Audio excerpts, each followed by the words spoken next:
WP, when a yandere confessed her love and her desire to mutilate your friend, you moved to defend him until he said something that shocked you. Acceptance, at long last. Our battle will burn even the stars. He yells as he pulls out his own knife and engages her in combat.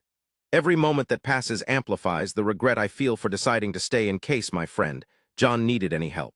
Though his expression at Maria's objectively batshit declaration tells me he is definitely exactly where he wants to be.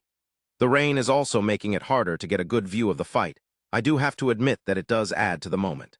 I watch as he lunges for her, mad grin on his face, hair slicked to his forehead from the rain that had to be at least partially obscuring his vision.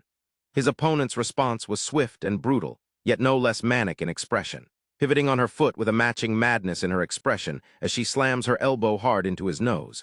Blood flows freely on his face. A gasp escapes my lips at the impact, chest tightening in worry until I see him wipe the blood only to lick it from his hand.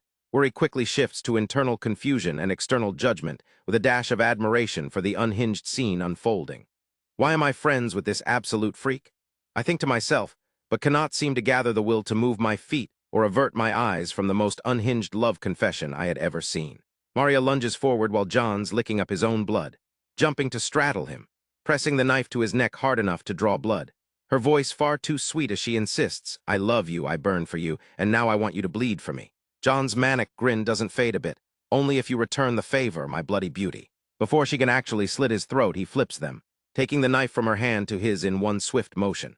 But instead of turning it on her, he drags it across his own palm, first marking her face with his blood, drawing a heart on her cheek with his finger that is soon smudged by the rain. It was cute in an utterly psychotic kind of way.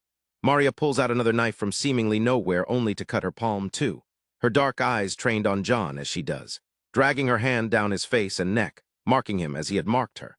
Looking at the scene, the only thought that comes to mind at the utter display of depravity in front of me is, and he tells me the way I show affection is unhealthy. Marked with her blood and her with his they pant. The two look into each other with such fierce devotion, passion, and a third darker emotion I could not place. Water and blood to run down their faces, their clothes stick to their bodies, yet looking at them you'd think they were in a private hotel and not a public street. Then they kiss. Well, if you could call that a kiss. To my eye it seemed more a battle of teeth and tongue, a passionate one but still undeniably violent.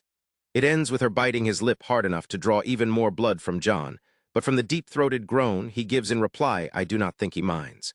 Maria shoves him back, licking his blood from her wet lips. Rain soaked through my clothes, the cold seeping into my bones, yet I find I am too enthralled to move. Even through the blood loss and the pounding rain, the Maria and John just resumed their battle. The energy had somehow become even more manic, bordering on feral. They circle each other like predators circling prey, but when they lunge it is not to kill. She swings, he parries. He punches, she deflects. Both of them lunge at each other with the blade only to dodge at the last second, nicking each other. It's a dance of blades, blood, and feral devotion.